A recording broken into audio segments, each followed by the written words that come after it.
Hello there, and welcome. It's Psychic Cynthia here, Spiritual Psychic Cynthia Killian, and welcome to your Friday forecast. Actually, instead of doing the week ahead in this video, I'm just logging on here to let you know that Mercury, which I'm sure you've heard of by now, the planet Mercury is about ready to go retrograde. So yes, I just wanted to let you know that, and tomorrow, well, depending on when you watch this, it may not be tomorrow, but Mercury is going to go retrograde on Saturday, January 30th, 2021. And this is a phenomenon that happens about 3 times a year, sometimes 4, depending on, how the retrograde cycles cut themselves for that year. But it's a pretty regular phenomenon, and yet it's still pretty powerful. So anyway, we'll be having Mercury retrograde starting this Saturday, January 30th, 2021, and the retrograde proper will go until February 20th, 2021. So it's about, 3 weeks, and that's pretty usual. 3 is a very important number when it comes to Mercury, and I have a video where I talk about that more. I'll try to put a link to that down in the bottom if you want to know more about this whole Mercury retrograde thing. But for now, I think what you need to know for your forecast is that starting right now, even if you're watching this before Saturday, January 30th, because there's a pre-effect, and that has to do with what we call the storm. So you feel the retrograde, most of us do, before it even starts.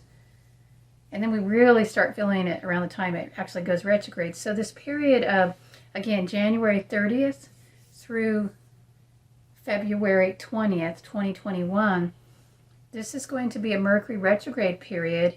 And the way to think of it, and I'll talk about the signs in just a minute and that kind of stuff, but any Mercury retrograde period, regardless of the signs, is an opportunity to reset, to reevaluate, to renew. It can also be a chance to reinitiate, to pick back up with something that you had put aside, that you've been thinking about as still being worthy, something you really want to continue doing. I mean, it could even be a relationship from the past. Now, you have to use your discernment with that, with anything, but especially relationships, okay? And the thing about Mercury retrograde, okay, this is why you hear so much about it. And most of what you're going to hear is going to be more about the negative aspects. And I fully believe you should be aware of those negative aspects. I don't focus on those per se anymore, mainly because I think most people are aware of that and maybe tend to fixate on that a bit too much. But, when Mercury is retrograde, it's true that miscommunications tend to increase. So, if you're feeling, the need to go back to something and it's a relationship, I mean, just be aware that miscommunications do tend to increase during Mercury retrograde, because Mercury is the planet of communication, the main planet, I should say.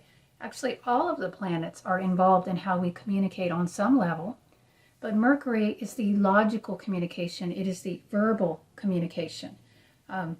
There are other forms of communication, and we need to rely more on those during Mercury retrograde. This is why people get stressed, I believe, among many other reasons, okay, when Mercury's retrograde, because it also, it seems that, there's more tech problems, there's more transportation problems.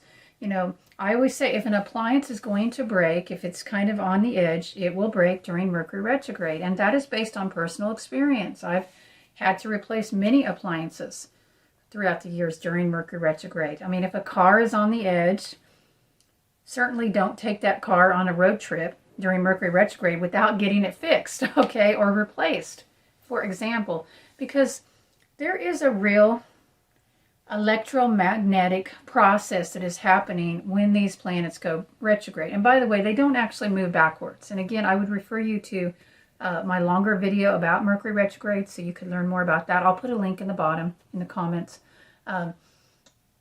What's happening, though, is that the orbit of Mercury is slowing down. So you can think of this as, for the next few weeks in your life, that many Mercury areas, such as Mercury ruled areas, such as communication, transportation, technology, just the day-to-day living, the activities that we do, commerce and exchange of ideas, all of that will experience a strain on its energy field. There's a slow down mechanism. At the same time, you may feel like other things are speeding up, and what would be speeding up?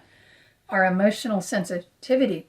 I have observed, and I know I'm not the only astrologer or psychic who's observed this, that people get, in general, people just meaning, a large group of us, okay? Many people, especially people in the mainstream, get easily triggered emotionally during Mercury retrograde. Even people like us who are on a higher spiritual path, who are meditating, who are, trying to connect into higher consciousness, connecting with our ancestors, with our guides, with spirit itself. If we're not careful, if we're not extra careful during Mercury retrograde and aware of the energetic tendencies, we too can be easily triggered. So those are some of the things to keep in mind, that when it's like Mercury goes to sleep a little bit during the retrograde, the more obvious side of Mercury, the logical side, goes to sleep, and that's why there's a lot of confusion, and the facts aren't clear during Mercury retrograde, which again points to, if you're going to reconnect back with an old flame, and I'm mentioning this because this is going to overlap with Valentine's Day, of course, so some people might be thinking of hooking up with old partners if they don't have somebody, and that can be fun, especially, if you don't have any other action going on. Maybe there is a love that, you held on to very deeply, especially if you're one of the fixed signs, you Scorpios, you Taurus, you Leos, and Aquariuses as well. You tend to hold on to those loves. So I can see it if you feel like you need to revisit a love. And I'm mentioning this because this retrograde, let's get into the sign now, it's also happening in the fixed sign of Aquarius. And Aquarius, it sure is an interesting, quirky sign. I love the Aquarian energy, but it's complex, it's paradoxical, because on one hand you have it as a fixed sign, so Aquariuses can be stubborn and they can be dedicated and committed to a certain path. But then they're also an air sign, and then they're, co-ruled by the planet Uranus, so they can also change and flip overnight, and they, like any other air sign, can float around to the next thing and be very ungrounded and hard to pin down. So you have all of those qualities at once in Aquarius. So, we have the stubbornness, and then we also have the lightness of air, and perhaps the flightiness of air as well. And that's very paradoxical, as I've said. It's almost like an inner conflict. But and those energies, the Aquarian energies, are strong pretty much all year long in 2021. But even more so now, right now, when we are going to have Mercury retrograde in Aquarius. And just in case you want to know the degrees for your own chart, I believe it will be retrograding at, is it 26 degrees? Yes, 26 degrees Aquarius. That's the point. On February 20th, it's around 26 degrees. Excuse me, January 30th. So at the start, right now, well, not right now, but a couple days before, and it's going to be at 26 degrees Aquarius when it retrogrades. And at the end of it, so at February 20th, it will be at 11 degrees Aquarius. So it moves from that 11 to 26 degree span, of course, in backwards motion. Now remember that, as with all retrogrades, there is a post-retrograde storm. And that's like what I said at the beginning, where I said there's a pre-effect. It's the pre-storm, where you have it's usually about 5 days, 5 to 7 days ahead of time. Can be shorter, but that's usually about what it is, where you have a little, basically it's already acting like the retrograde. You have that at the end again too. So this storm goes through February 26th.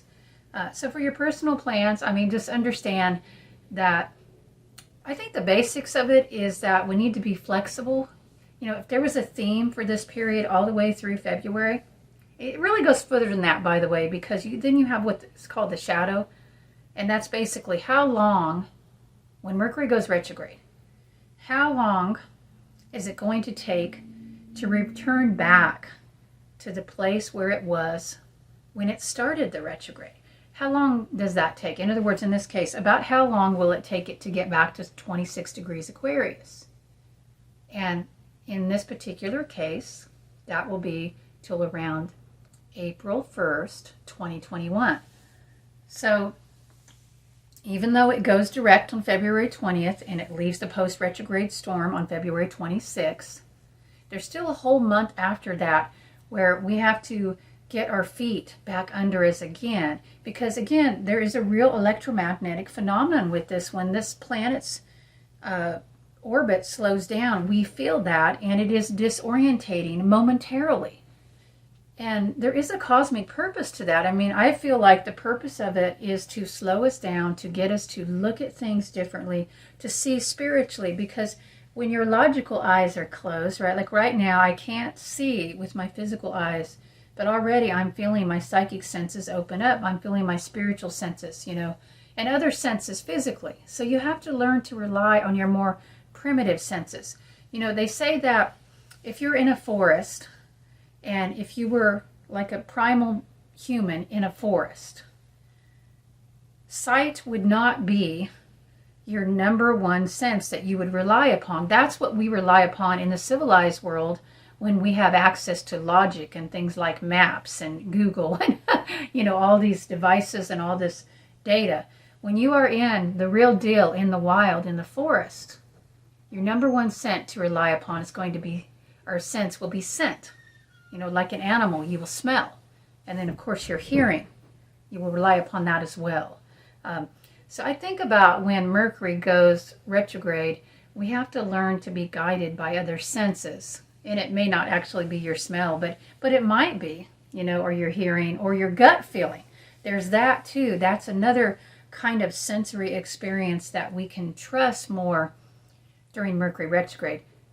Now listen, what you cannot trust during Mercury retrograde, really maybe at any time, but especially now, you cannot trust your wishful thinking. You cannot trust your fantasies, okay? If something seems too good to be true, well, you might just want to pause for a beat and give it some time to unfold. This is where we have the warning during Mercury retrograde. We say, do not sign binding contracts during Mercury retrograde. And I will say that to you now. Do not sign any contract that you can't easily get out of later. I mean, in fact, I would just avoid signing contracts if at all possible. If you want to try something new, you know, it should ideally be best short term. And really, during Mercury retrograde, trying something new or going forward with anything new, it's not recommended overall, because things will not turn out how you expect them to. That's just the way it is. Now, if you can be flexible and open, and again, if you have an out, that's nice, because you know right off the bat when you enter into something during Mercury retrograde, it's not going to turn out how you thought. And why is that? Because the thought processes are ruled by Mercury. And when it's retrograde, our thought processes, our logical thought processes are not operating optimally. And that's why it's a good idea to slow down and give yourself a beat and be consistent and thorough and really intentional in your communications during this time. It's so easy to be misunderstood right now. It's so easy for people to take things personally. And we're seeing a lot of this, you know, on all levels. We're seeing it on the personal level for some people, and then also out there on social media and even in the political realm. Look how easy it is right now for people to take it personal if, say, you feel differently politically. How many families have been ruined by that? How many people have decided to unfriend each other, which I just feel is ridiculous, okay? If you're on the spiritual path. If you're not on the spiritual path, it must make sense to you, and I get that. But those of us who are on the path of oneness, of higher love, of unconditional love, you know, we have allegiance to higher love. That's all. That's all I'm saying. So, and remember that, okay? Remember that in the next few weeks ahead. And listen, if you've already had some fallout from this, some emotional blow-ups or people around you, maybe you're even, in a good relationship, a good partnership, or a good job, good working relationships, or whatever. Maybe you're on the right path for you, but suddenly you've been having all these second thoughts and you're thinking about leaving. Well, if you've been thinking about that for a long time, then that's one thing, and then maybe it could be the right time for you, okay? But if you're just now starting to think about that, I would question that, because remember, thought processes aren't optimal right now. So before making any major moves, give yourself some time to pause, to process this if you can. Unless the only out I would give on this is unless it's something you've really been thinking about and planning for a long time, something you're going to go back and do, and you're prepared for it, then that's different. But if you're just, striking out with a completely new idea, you might want to wait until after, I would say, February 26th, 2021. So that's after the storm, the post-storm is over. And, in terms of making bold moves, bold plans, I would schedule and make your bold plans for April 1st or after. And that's because that's when Mercury this time will be out of the post-retrograde shadow. And it's really interesting to notice how we had Mercury retrograde at a similar time last year. Not exactly, but very, very closely aligned. But it was in different signs. Well, partly. It was in Pisces at start. But then it went back to, I think it was about 28 degrees Aquarius. And if you're listening carefully, you might pick up on that this retrograde that we're in right now starts at 26 degrees Aquarius. So it's like we're picking up with themes from last year and running with those again. But I do think there'll be more of a freedom, more of a liberation with this retrograde, because it's more in the sign of Aquarius, more of an exchange of ideas, more of a purification. And this can be a wonderful time of purification. So think about cleansing and letting go. Remember, the best part about Mercury retrograde is it can be a time for renewal. That's why it's a great time to take a spiritual retreat. Now, it's not the easiest time to put on a spiritual retreat, and I speak from personal experience without having tried it in the past. It's a great time to take a spiritual class if you can. Actually, I teach many classes during Mercury retrograde. I don't have one scheduled for this time, but maybe I need to think about that. Think about if there's a topic that I have on my list that I've been wanting to teach on. Because remember, I'm not going to try something completely new. I'm at least going to go back to something I've been wanting to do, right? I'm going to follow my own advice. So I'm wishing you all a happy time of renewal in this Mercury retrograde period ahead. And remember to see by your spiritual sight, not just try to use your logic. And don't lock yourself into any confining situations, explore whatever path you're going to explore, but understand things will not turn out how you expected. Who knows, they might be better. I think that's entirely possible. But just don't try to put a lot of expectations on things right now. If you can do something for the joy of it, for the experience, then that's fine. But if you're thinking about starting something and you're really attached to an outcome, I wouldn't advise that at this time. Wait until after February 26th, if not, well into March. Alrighty, until next time, I'm wishing you all much cosmic light and bright blessings.